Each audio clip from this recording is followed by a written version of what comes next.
G'day, mate. It's been like a whole 5 seconds. Oh, jeepers. It didn't take long, did it? Quick break. And now we want to cover the F1. So I'm not touching that. You Oh, dear. If you've just joined and you missed the last one, so sorry. I'm lacking sleep, and I think I'm bringing Damo along for the ride. So yes, that is true. And I've just made us go live on Twitch as well, which we're on Twitch. I know we are on Twitch as well. Twitching. Yeah. Oh, we might need to, but we're just gonna give it a whirl. Why not? While we can do it. And yeah, it's awesome to be back, mate. So it is. Here we go. Okay, hang on. We are previewing the Emilia-Romagna Grand Prix of Imola. How about that? So I guess we're all here to talk about how do we make sure that Piastri keeps his winning streak? Because there has been so. Oh, look, he's going to. He just needs to attach his steering wheel, and he'll be right, mate. He'll be right. That's simple. There you go. Yeah. Very good. Yes. So we are going to have a quick debrief, and yeah, I guess we are a little rushed on this one, but this is a review, mate. This is a review. Why did I say I was reading? Because it is there's no debrief. This is the review. Because this is the review. Why do I say preview? The pit lane preview. Oh, geez, you need some sleep, mate. You need some sleep. Tell me about it. Anyway. So yeah, we're going to do a bit of a preview, and I guess if we were to have a look at it, look, you've done it again. I like when you put the weather. We're going to call you the Rain Man. So it's going to be a little cool over the weekend, and it is. There is potential rain for Sunday, which is going to really throw like a rabbit in the hat, isn't it? Yep. But yeah, very cold, 11, 13, 14 degrees around that sort of temperature, and possible rain. Maybe the Mercs might have a chance. They might. Between the rain is set to hit between 12 and 6 p.m. Like it goes up at that point and just stays and then drops off. So that is bang on when we're racing. So you are the Rain Man. It is going to be very interesting, mate. Very interesting. McLaren is not going to enjoy the advantage they had at Miami. That is for sure.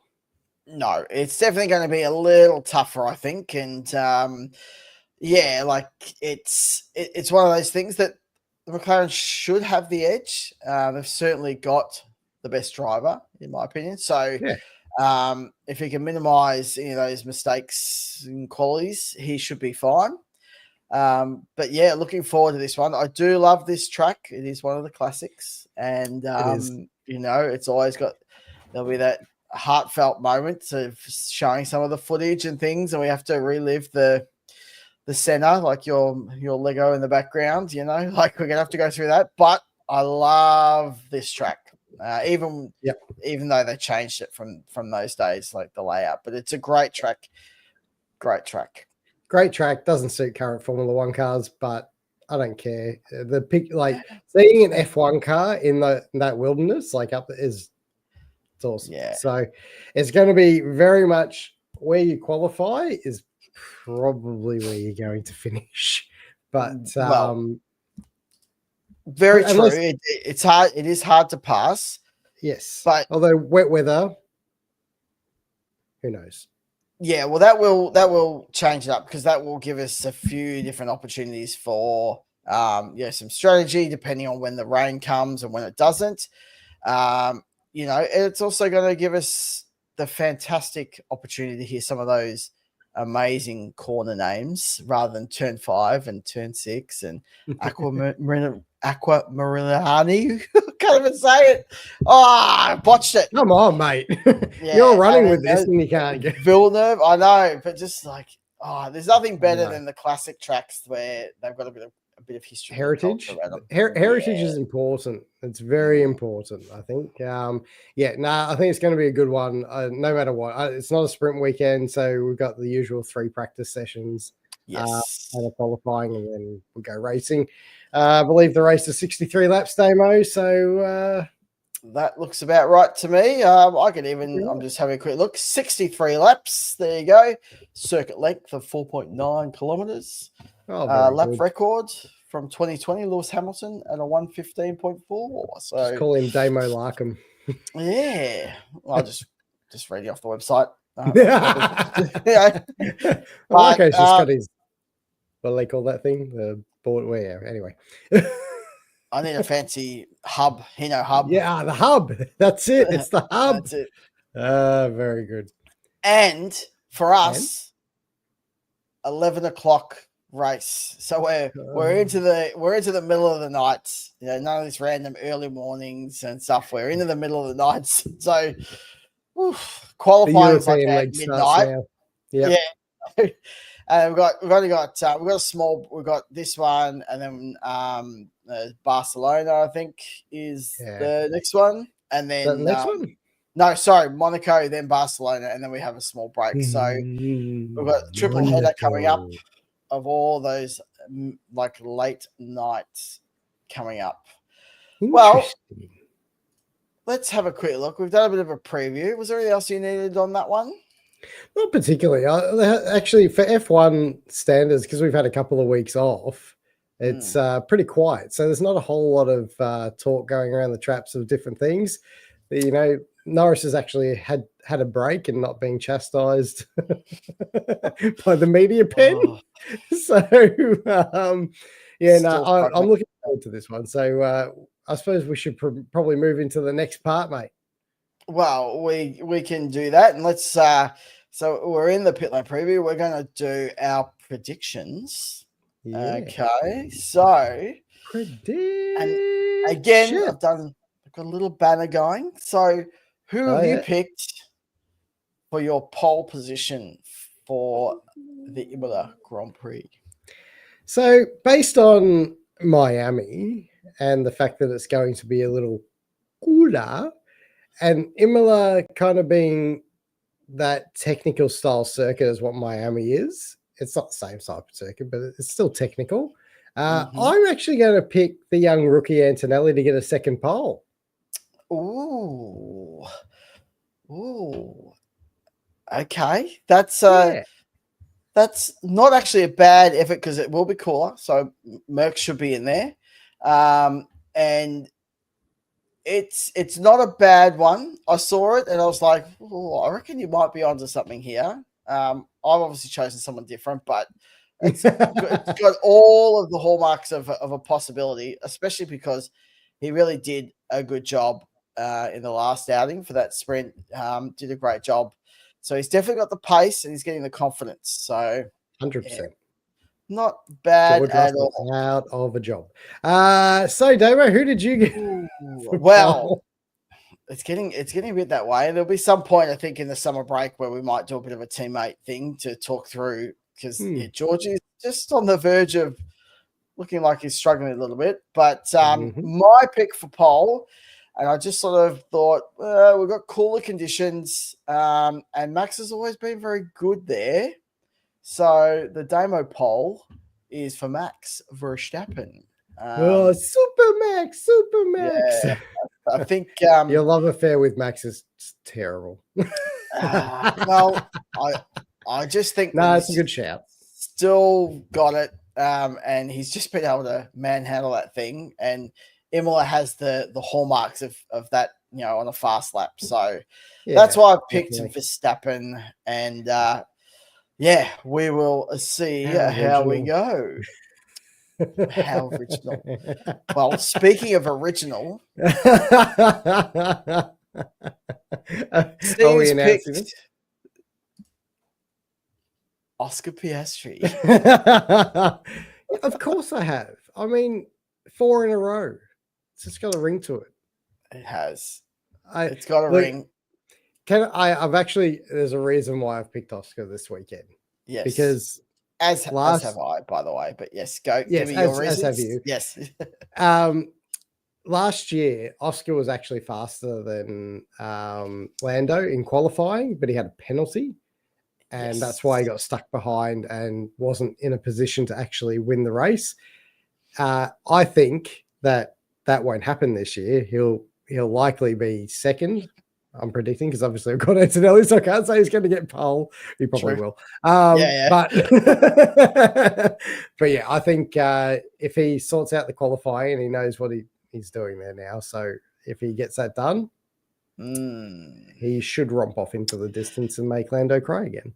Yeah, well, I guess my reasoning was along the same lines of his result there last year wasn't reflective of how well he drove there, and he's driving even better this year. And so even if Max can get him, I think he's going to, again, muscle his way past if he has to, because he's all about just making those passes where he needs to. And so, yeah, I think it is there. And if he can actually get the 4 in a row, I'm not sure what's going to happen from a McLaren point of view, but it's almost at that point where they're going to have to start looking at, all right, when do we start favoring him? Because, yes, the gap will still be achievable, so they're probably not going to get off the fence, but they have to start thinking about it if Piastri wins. Yeah, look, I think it's already in the edge of their mind. I really think that you take the outlier, which was Australia, where just that one-off situation. If they both don't go off the road and they finish 1-2 there, the gap is massive. Yeah. Right? Like, this is not 16 points at the moment. So yeah. And that's reasonable, right? Considering he finished 9th in Australia. And he's won where's he won? China, he's won Bahrain, he's Miami, like he's just won everywhere so far. And it doesn't look like it's, touch wood.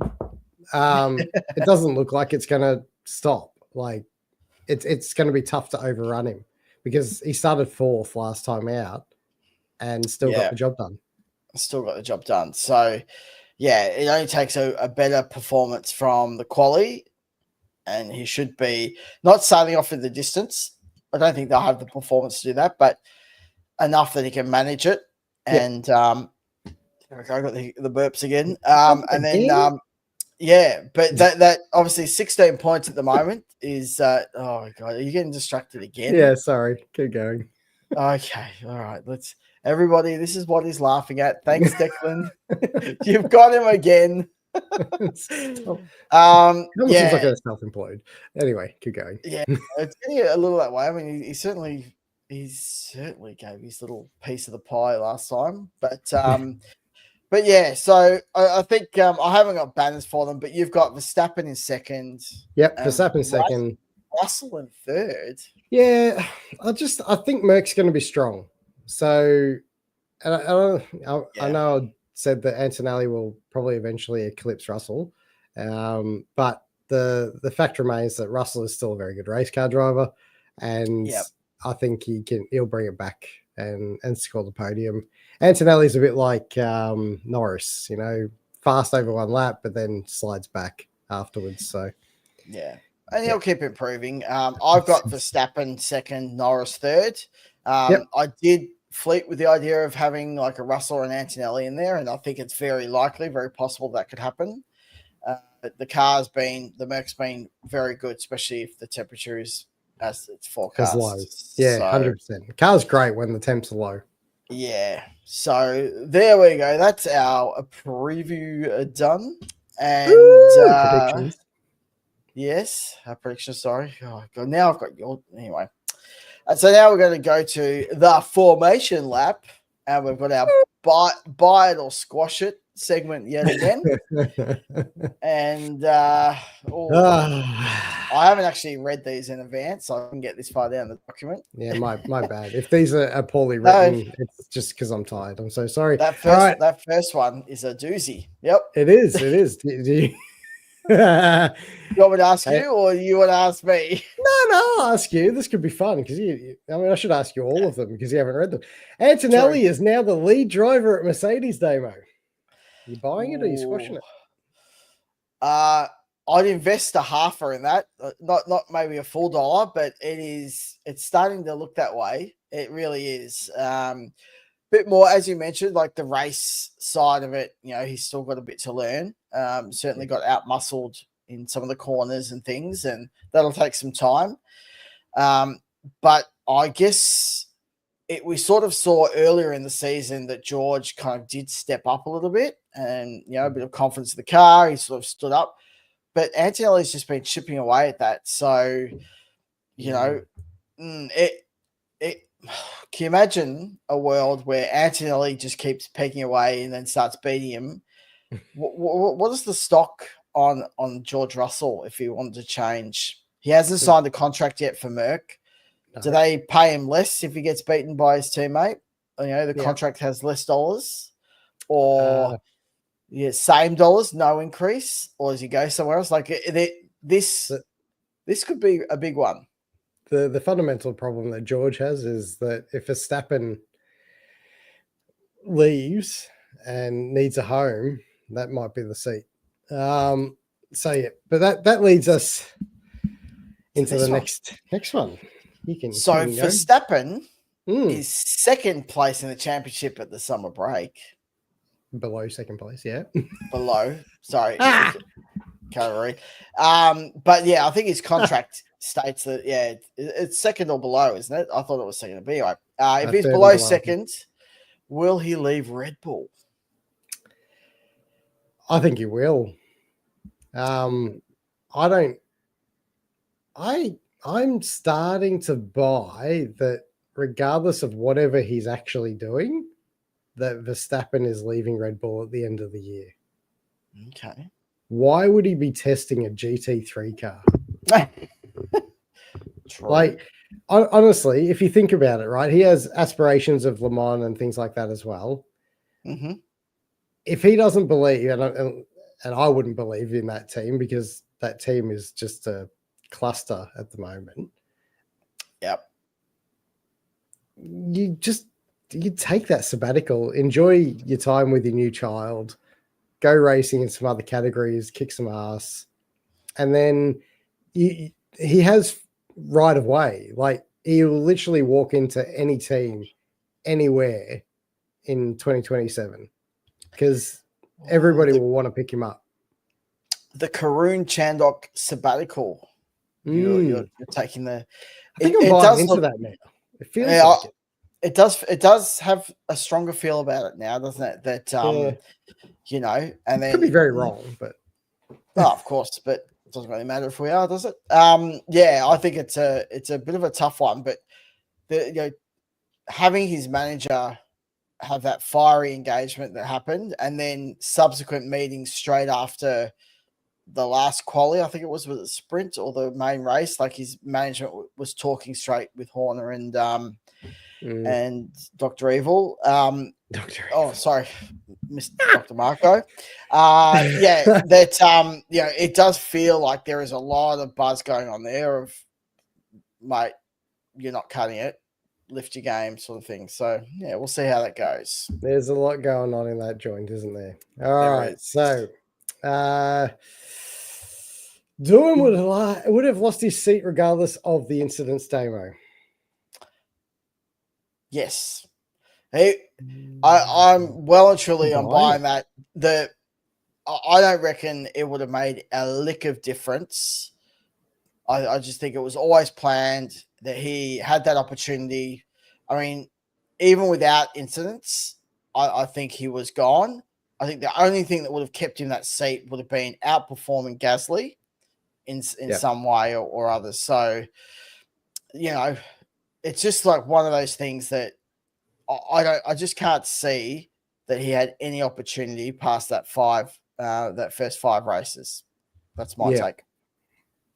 Yep. No, look, I tend to agree, and I think it was really harsh considering he just out-qualified Gaz. I know that it didn't end well, but he didn't really have anywhere to go in that particular first corner. He just found himself in the wrong spot. Yeah. So I don't think you could really blame him for that. Yep, it's a rough one, but I'll keep this to rapid fire, so we'll move on to the next. Righto. So this is Aston Martin. Oh, God. All right, Steve. Yeah. Welcome, Sarah. Thanks for joining. Yeah. Yes, I think so. Thanks, Sarah. Yes, she did. Sheesh. Brutal. Sucks to be you. And Declan talking about he doesn't think Max will fit anywhere else. And it is an interesting question because he does not fit the mold of Mercedes, right? You know, a little bit more polished. And yeah, it's an interesting one as to where he might fit in there. But yeah, I still think a sabbatical could be on the cards. All right, rapid fire. Aston Martin appearing to take the year off to focus on 2026 doesn't guarantee them success. Yeah, I'm buying that. Yep. 100% buying that. I think their issues go way deeper than just the aerodynamics and so forth of that car.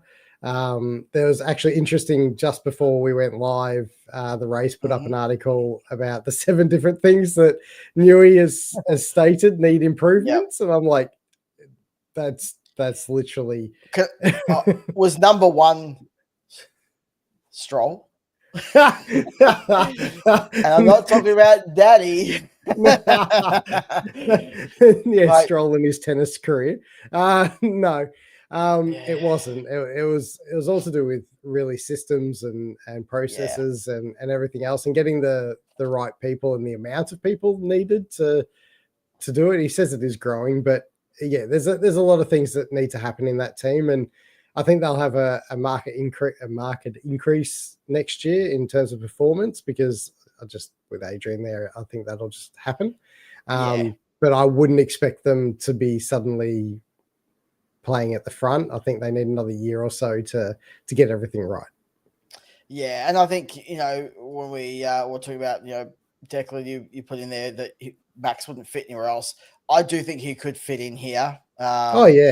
Yeah, he would slot into that team really, really well. He'd have the confidence with Newey there, but they still have got a lot to address. And I think that, getting a proper second driver is a big part of that. All right. Yep. Next one. Go, mate. Where are we? Where am I? Oh, there we are. Carlos Sainz is the missing link in Ferrari's armor. It does appear that way, and you could easily say that you'd buy that. I'm going to smash it. I don't. I think they made changes to the car, and that has not worked, right? So I think Carlos Sainz, I rate him. I think he's a great driver, and he did a lot of good at that team. I think the missing link in the armor really is his decisiveness of being able to manage the strategy. That has gone missing, right? Because Carlos was very strong from the car going, ain't no way we're doing plan C, mate. All right, we're on plan B, right? So he was always calling the shots and had that ability. And yeah, that's definitely something that has fallen apart since he's left. But I think the car performance is bigger than him. Yeah, I got a follow-up question to that. Do you think that they've lost their way with aero and everything else, like because of his feedback? Like, do you think his feedback was worth more? More than Hamilton? That's a hard one. I couldn't say yes, but I would still value that his feedback would have been really good, because every team he goes to seems to have that natural progression. So he must be very good at articulating what's happening to the car and what's missing and what needs to adjust. So yeah, that's a good, a very interesting question. Probably smarter people than me need to address that one. Address that one. All right, there you go. Hey, Jeffrey. This one is a good one. Oh, good day, Jeff. Colapinto will struggle to do any better than Doohan at Alpine. Yep. He was crashing last year. He did end with lots of crashes. Yes, he did. Yeah, and doing started with many. So, it might just continue on. No, look, I think Colapinto will do all right. I still don't think he's more experienced than Doing. And he comes with a lot of financial backing, which helps. I really want to see Jack in a car for a sustained period of time, because I actually do believe he has something. I don't think he's an Oscar Piastri, but he's definitely good. Yeah, I think you're right. I think if he had, I think the hardest part for him has been the fact that since he started round 1 this year, there's been this underlying pressure and he hasn't had the opportunity just to kind of build and get where he needs to. Yeah. I am going to have a good chuckle if Colapinto does end up smashing a few cars and is no better. Because yes, he was impressive in certain moments with other cars, but this is the Alpine, and we've seen drivers go to different cars like an Alpine where they're not that great and struggle. So it'll be interesting to see how that one plays out. I'm going to put Jeff's thing up right now, because I agree. I agree, Jeff, 100%. It wasn't his fault. Yeah. And yeah. Oh, sorry. Hide that. Two clicks. You got the double. I really need some sleep. So last one, Damo. Yes. Is it me or you? Well, we kind of touched it's on me. It is McLaren. Yeah, we have touched on McLaren's advantage will be smaller at Imola. 100%. It's going to be 14 degrees and raining. Yeah. Their advantage is in absolute heat and controlling those temps on that rear tire. Yeah. And guess what? That been big. What's that? Steve, you can just pad for a little bit, because you know what I didn't do in the break? What didn't you do in the break? I did not change my battery on the camera. Oh, Damo, one job, mate. Well, guys, how are we? It's just me here, Steve, talking some utter shit. This weekend's going to be interesting because the weather's all over the joint.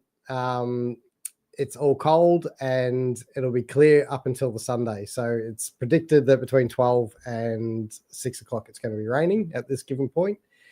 So we should see some interesting stuff. Yes, Declan, damn it, Damo. Couldn't agree more, my friend. But yeah, it's interesting. What are you guys thinking? He's back. He's back. I can. Declan, hey, I'm not the one forgetting to tighten tires or put petrol in, and we swapped sides. We swapped sides. That's I've joined after you, people. Yeah. Correct. So good. It's not like putting enough fuel in your Pulsar, Steve. Mate. Tim's job. Not mine. Tim's. Look at this. I'm a mechanic. He's like the paid driver. Yeah, just come in and get everything done for you. We did miss this one as well, but only if Stroll gets rid of Stroll, otherwise the kids will fight. I think that's a big problem, is that Stroll won't get rid of Stroll, and that's causing a lot of problems. But on the McLaren thing, it is something that it won't be a bigger gap. It hasn't been in all the cooler places, but I still think you've got the best driver in Piastri. It'll be fine. You get a job done. Fine. Number 4 coming up. You're not talking about Steve here, are you? He's like more like a potato gun. No, I passed Declan around the outside of turn 1. Hey, buddy. This is turning into the reports on Steve's driving on the weekend. Will Steve get the guard off Ben's car? Well, I should now, because I think he's re-damaged it. Benny had another incident on the same guard, on the same corner that I lost the wheel in his car last year. So that guard got a little bit of fixer-upper again. So it's got my signature, but I think Ben needs to sign it as well now. Got a bit of needs a bit of the race tape, eh? It does. All right, that's the formation lap where we have not so rapid questions. And we'll move into a bit of garage gossip now. The garage gossip. Not a whole lot going on, but some very interesting ones. Horner getting sacked. Mate, have you seen this? There are fringe. There's been some fringe stuff, but yeah. Mate, Twitter has been firing. And I mean, I don't buy into it at all. But like there are guys on Twitter who 100% he's left, he's done, he's gone. So I'm really interested in to see how this actually unfolds. I don't think it's the case at all, but yeah, fascinating that this is popping up again. What are we, a year and a bit down the track of all the Hornygate stuff? Yeah. And again, we're hearing these little things of Horner's gone, mate. He's gone. Yeah, right. Yeah, and there's a lot of PR stuff that happens in and around it. You just wonder where it's coming from. Is some of that faction of the Red Bull stuff, or Dr. Marco, or like someone's putting stuff out there. Doesn't he control some of the team? I'm pretty sure he's like invested in it, so they're not going to sack him. They can't unless they buy him out. It just it just doesn't make sense, mate. It just doesn't make sense. Yeah, it just doesn't. Anyway, Carlos Sainz Senior, mate, has put his hand up to be FIA CEO. What do you think of that? You buying that? It's an interesting one because there would raise, and it's not a bad thing, conflict of interest, because obviously his son's racing, but it's a known quantity, so it would be easy to manage. And to be honest, he brings a lot of skill, expertise, understanding, and anyone's better than your mate. So I'd be up for it. Look, I think he's not my mate, by the way, Ben Salam. But I think Carlos Sainz Senior would be great, but I think a lot of people would have a problem with it, just kind of like Susie Wolf, where there's a bit of a conflict of interest there. So yeah, but I reckon it's less, right? Because it's easy to kind of remove yourself from situations that involve your son. You can't really remove that from a Susie Wolf. Now, I think she'd be professional, but you can't remove that attachment from your husband being a race team owner. It's I think that one's a little too strong for me, but yeah, as I said, I'd be happy for it. Happy for it. And then there's the other thing going on in pit lane at the moment with Oliver Oakes and his brother William got arrested last week. That was the biggest flip that kind of happened. Everyone was talking about how and I mentioned it too. I think that Briatore was dropping the hammer, and this guy might not have been happy with the way that Dillon was removed and all this stuff. And then less than a week later, there's stories of his brother having been arrested, some fraud, and I don't want to go into it with allegedly stuff, but it might have just been an actual family type situation, personal thing that he stepped down. The interesting thing is he's gone to Dubai, so I just find this is very interesting, and this all has an apparent tie back to the Mazepin family, which if people remember from recent history. The money laundering. I really feel like there's nothing good going to come out of this. No, and just another disaster, PR disaster for Alpine again. I know them and Red Bull, the two teams that are, just hemorrhaging. Like they are just hemorrhaging at the moment. I don't know how they're going to get back on track, and I don't know if Flavio's the right guy to do it.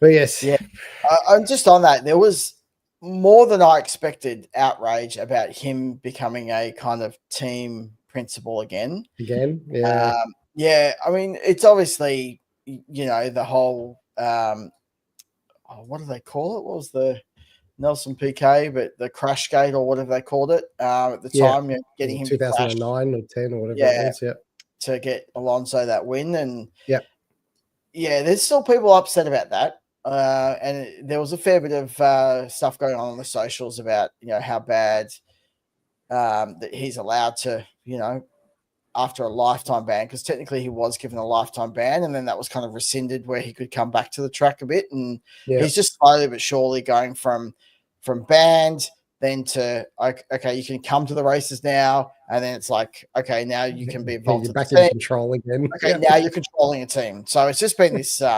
He's just been chipping away at it slowly, hasn't he?